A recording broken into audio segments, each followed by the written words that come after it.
यस्तो छ नेपाल बारले सर्वोच्चका न्यायाधीशहरूलाई लेखेको पत्र, कानून व्यवसायीहरूलाई संवादमा आउन प्रधान न्यायाधीशको आह्वान, साहित्यकार विजय बजिमयको निधन, सर्वोच्च परिसरमा पत्रकारहरूलाई प्रवेश निषेध, विदेशमा रहेका नेपाली स्वदेशमै फर्किने वातावरण बन्दैछ भन्दै शिक्षा मन्त्री पौडेलको भनाई, ओखलढुङ्गामा तीर्थालु बोकेको जीप दुर्घटना हुँदा 4 जनाको मृत्यु, कानून व्यवसायीको माइक प्रहरीले खोस्यो, आज पनि प्रधान न्यायाधीश वैकल्पिक गेटबाटै सर्वोच्चमा प्रवेश, सर्वोच्च परिसर बाहिर प्रधान न्यायाधीशका समर्थकको प्रदर्शन, कोरोना खोप नलगाएकालाई लक्षित गरी अस्ट्रेलियामा लकडाउन, बुस्ताङको हिमपैह्रोमा 120 चौरी बेपत्ता, अस्ट्रेलिया बनी T20 विश्वकप च्याम्पियन, बैंकहरूबीच मुद्दती निष्पक्ष तान्ने प्रतिस्पर्धा रोक्न नयाँ व्यवस्था, एकै परिवारका 2 बालकको विषका कारण मृत्यु, होटल र हल बुक हुन थाले, महाधिवेशन हुनेमा बल्ल विश्वस्त छु भन्दै गगन थापाको भनाई, लाइसेन्स दिनका लागि 3 सातामा 4 लाखको आवेदन, सुन र चाँदीको मूल्य घट्यो, प्रधान न्यायाधीशको वार्ता प्रस्ताव बारले अस्वीकार गर्यो, आयोगका प्रतिवेदन कार्यान्वयन गर्न म तयार छु भन्दै प्रधान न्यायाधीश सोलेन्द्र शमशेर जबराको भनाई, एमसीसीमा कुलमान घिसिङ प्रसारण लाइन बन्नुपर्छ।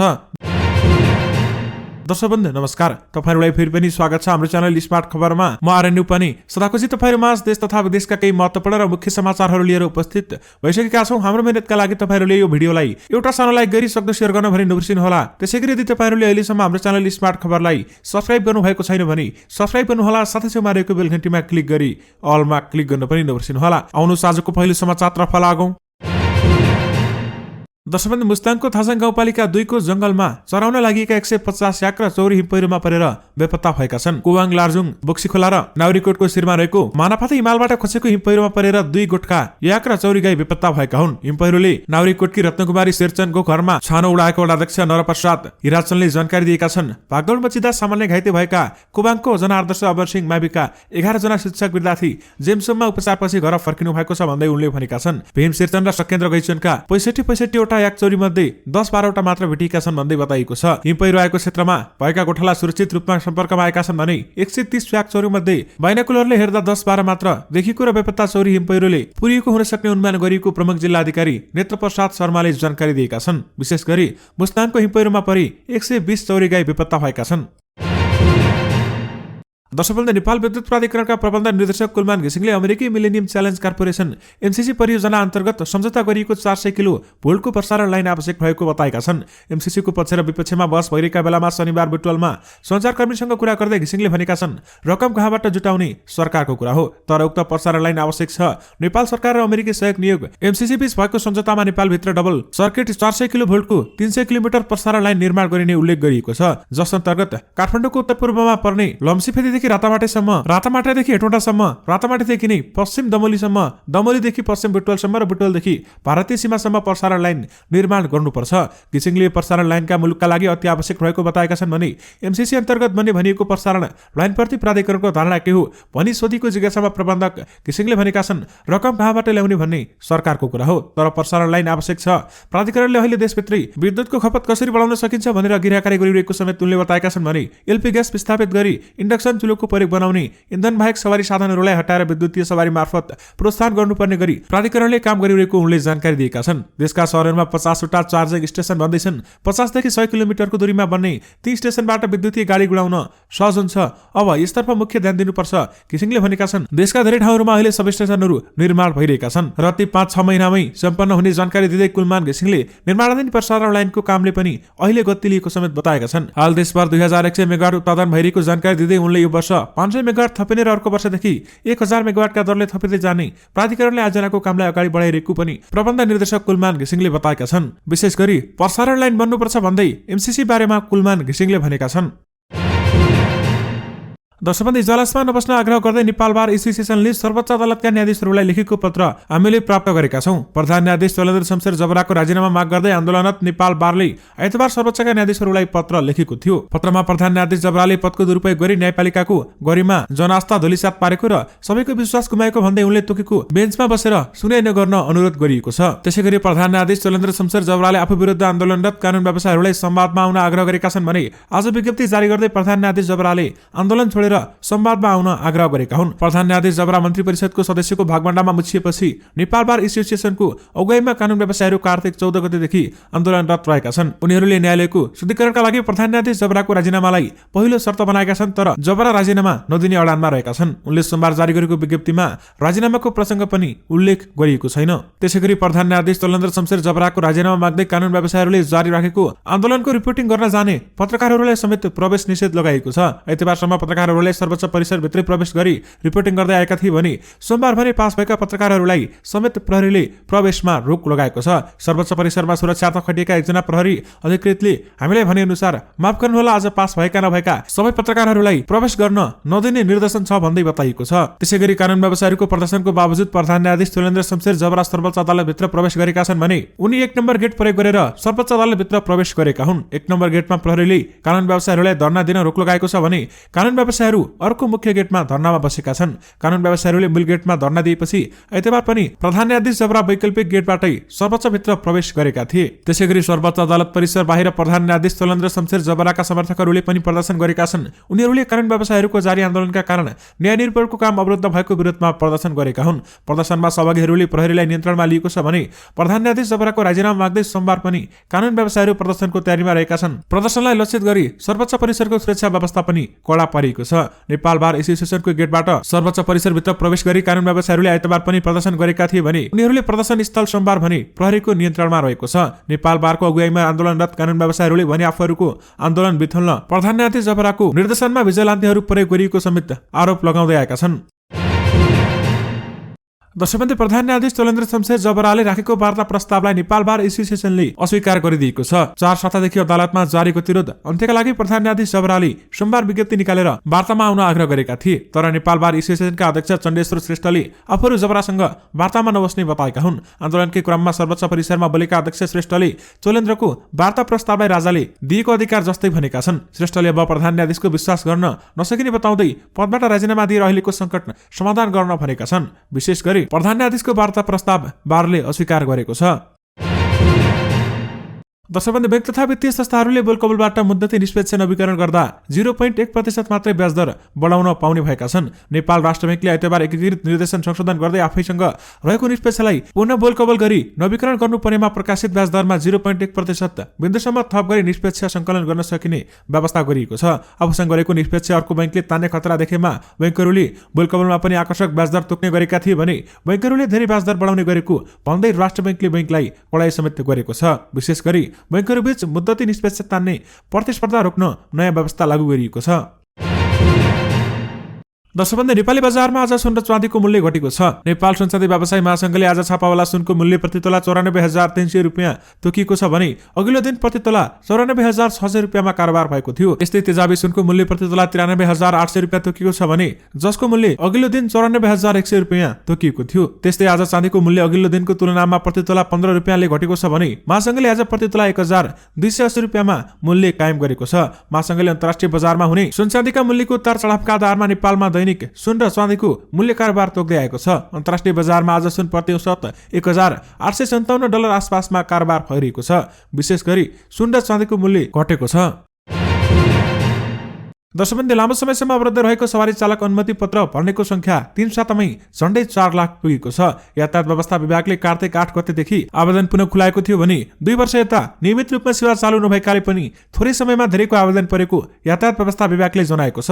कार्तिक भन्दा पहिलेसम्म झण्डै 2 लाख आवेदन दिएकाले परीक्षा लिन बाँकी रहेकामा अहिले त्यो संख्या झण्डै 6 लाखको हाराहारीमा पुगेको विभागका प्रवक्ता डाक्टर लोकनाथ भुसालले जानकारी दिएका छन्। कोभिड संक्रमणका कारण यातायात व्यवस्था कार्यालयले परीक्षा लिने अवस्था नहुँदा आवेदन स्थगित गरिएको थियो भने विभागले आवेदन लिइरहँदा यातायात व्यवस्था कार्यालयले पनि नियमित रूपमा परीक्षा सञ्चालन गरिरहेका छन्। दैनिक रूपमा नयाँ आवेदन दिने बढिरहेको विभागका प्रवक्ता भुसालले बताएका छन् भने कार्तिकको दोस्रो सातादेखि नै आवेदन पुनः खुलाएको भए पनि बीचमा झण्डै 4 दिन अवरुद्ध भएको थियो। एकैपटक धेरै सेवाग्राहीले आवेदन भर्न खोज्दा समस्या आएको प्रवक्ता भुसालले बताएका छन्। गत वर्ष पनि विभागले अनलाइन फारम खुलाउन साथ भर्न नसकिने समस्या देखिएको थियो भने सेवाग्राहीको चापका आधारमा पनि सफ्टवेयरको क्षमता बढाइने भएकाले अहिले समस्या नआएको विभागले जनाएको छ भने उनले भनेका छन् अहिले अपडेट गरेपछि फारम बुझाउन सकिन्छ भन्ने गुनासो छैन। 2076 चैतमा कोभिडका कारण सरकारले बन्दाबन्दी लागू गरेसँगै नयाँ चालक अनुमति पत्र परीक्षा रोकिएको थियो भने गत वर्ष माघमा संक्रमण कम भएको भन्दै अनलाइन फारम खुलाएको भए पनि संक्रमण पुनः बढेपछि स्थगित भएको थियो।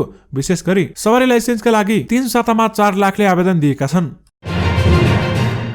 दर्शकवृन्द, नेपाली कांग्रेसका युवा नेता गगन कुमार थापाले आइतबार बसेको केन्द्रीय कार्य समितिको बैठकपछि मात्रै पार्टीको महाधिवेशन हुनेमा विश्वास भएको बताएका छन्। सोमबार नेपाली कांग्रेसको 14औं महाधिवेशनबाट काठमाडौँ महानगरका पदाधिकारी र सदस्यको प्रमाणपत्र वितरण कार्यक्रममा नेता थापाले आइतबार बसेको केन्द्रीय कार्य समितिको बैठकपछि मात्रै पार्टीको महाधिवेशन हुनेमा विश्वास भएको बताएका छन्। उनले निर्वाचन आयोगलाई बारम्बार दबाब दिएपछि मात्रै महाधिवेशन समयमै गर्न सकिने बताएका छन् भने नेता थापाले समयमै महाधिवेशन गर्न नसक्ने एक ढंगले पार्टीको सामूहिक क्षयीकरणको प्रमाण भएको बताएका छन्। उनले नेपाली कांग्रेसका नेताहरू पार्टीभित्र विधानको सर्वोच्चतालाई कायम गर्ने कुरामा पटक पटक चुकेको थियो भने नेता थापाले भनेका छन्, हिजो हामीले केन्द्रीय समितिको बैठक सम्पन्न गर्यौं। केन्द्रीय कमिटिको बैठक सम्पन्न गरेपछि प्रदेशको निर्वाचनको संयोजकहरू तोकेका छौं। अधिवेशनको निम्ति व्यवस्थापन गर्ने समितिहरू बनाएका छौं। हिजो आज बैठकपछि भनेका छन् साथीहरूले अब अधिवेशन हुन्छ भन्ने कुराको ढुक्क भयो। पार्टीले अब होटल नै बुक गर्न थाल्यो, हल नै बुक गर्न थाल्यो भनेपछि बल्ल अधिवेशन हुन्छ भन्ने कुराको साथीहरूलाई ढुक्क भएको अवस्था छ भन्दै गगन थापाले भनेका छन्। दर्शकवृन्द, अस्ट्रेलियाले पहिलो पटक आइसिसी टी20 विश्वकपको उपाधि जितेको छ। आइतबार थपेको फाइनलमा छिमेकी न्युजिल्यान्डलाई 8 विकेटले पराजित गर्दै अस्ट्रेलिया च्याम्पियन बनेको छ। सर्वाधिक 5 पटक ओडिआई विश्वकप जितेको अस्ट्रेलियाले दोस्रो पटक फाइनल खेल खेल्दा उपाधि जित्न सफल भएको छ भने यसअघि सन् 2010 को फाइनलमा अस्ट्रेलिया इङ्ल्यान्डसँग पराजित भएको थियो। युएको दुबईमा मिचेल मार्स र डेभिड वार्नले शानदार ब्याटिङ गरेपछि केन विलियम्सको 85 रनलाई छायामा पार्यो। न्युजिल्यान्डले दिएको 173 रनको अस्ट्रेलियाले 18.5 ओभरमा 2 विकेटले गुमाएर पूरा गरेको थियो। अस्ट्रेलियाको जितमा मिचेल मार्स र डेभिड वार्नरले अर्धशतक प्रहार गर्यो भने मार्सले अभिजित 77 रन बनाउँदा वार्नरले 53 रन बनाएका थिए भने ग्लेन ग्यास्वेलले अभिजित 28 रन समेत बनाएका थिए। विशेष गरी अस्ट्रेलिया टी20 विश्वकप च्याम्पियन बनेको छ। दर्शकवृन्द, सर्वोच्च अदालतभित्र प्रवेश गरेर प्रदर्शन गरेका कानून व्यवसायीहरूमाथि प्रहरीले बल प्रयोग गरेको छ। प्रहरीको घोडा तोडेर अघि बढ्न खोजेपछि प्रहरीले सामान्य बल प्रयोग गरेको हो। केही कानून व्यवसायीहरूमाथि प्रहरीले सामान्य लाठीचार्ज गरेको छ भने उनीहरूले प्रयोग गर्दै आएको माइक पनि खोसेको छ। नेपाल बार एसोसिएसनका महासचिव लीलामणि पौडेलले माइक फिर्ता गर्न र शान्तिपूर्ण आन्दोलनमा हस्तक्षेप नगर्न प्रहरी अधिकृतलाई भनेका छन्। माइक नपाएपछि कानून व्यवसायीहरूले अघिल्लो दिनमा जस्तो प्रदर्शनमा भाषण गरेका छैनन् भने उनीहरू यथास्थानमा धरनामा बसेका छन्। तपाईहरूले त्यहाँका केही तस्बिरहरू स्क्रिनमा देखिरहनु भएको छ।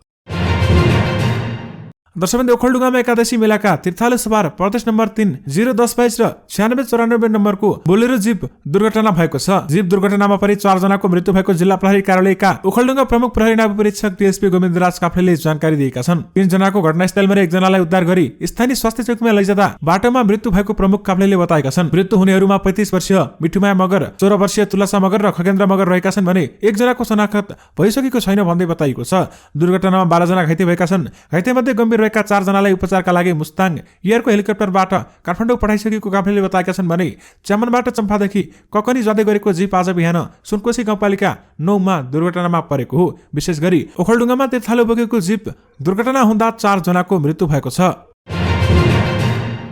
दर्शकवृन्द, शिक्षा विज्ञान तथा प्रविधि मन्त्री देवेन्द्र पौडेलले विदेशमा रहेका नेपालीहरू क्रमशः स्वदेश फिर्ता हुने वातावरण बन्दै गएको बताएका छन्। नेपाली जनप्रगतिशील मञ्च फ्रान्सले आइतबार आयोजना गरेको शुभकामना आदान प्रदान कार्यक्रममा बोल्दै उनले शिक्षा, स्वास्थ्य र रोजगारमा नेपालले प्रगति गर्दै आएको बताएका छन्। शिक्षा, स्वास्थ्य र रोजगारमा नेपालले पनि प्रगति गर्दै गएको छ।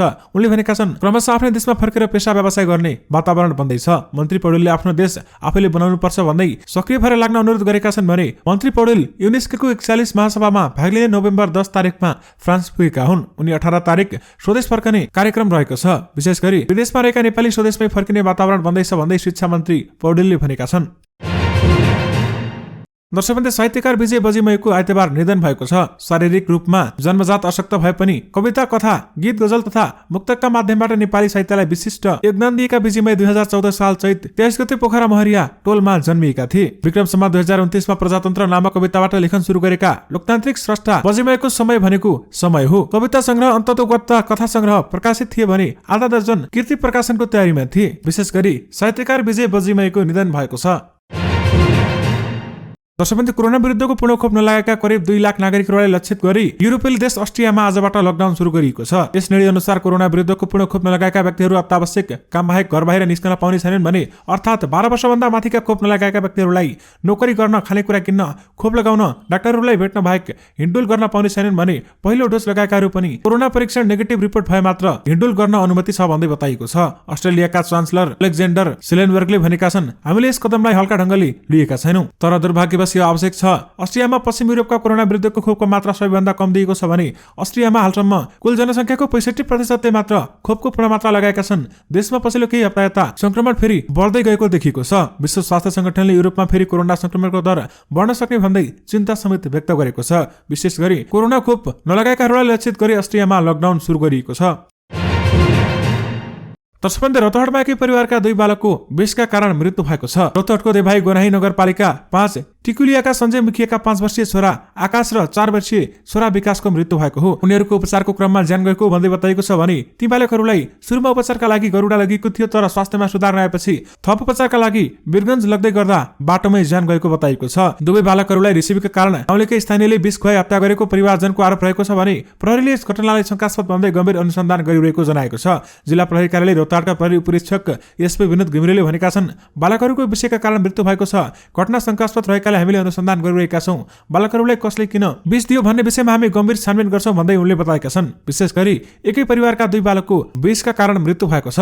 दर्शकवृन्दसँगै तपाईहरु माझ आजका सबै मुख्य समाचारहरू राखिसकेका छौं। फेरि तपाईहरु माझ नयाँ रिपोर्टहरूको साथमा उपस्थित हुने नै छौं। अहिलेलाई भने मलाई बिदा दिनुस्। नमस्कार।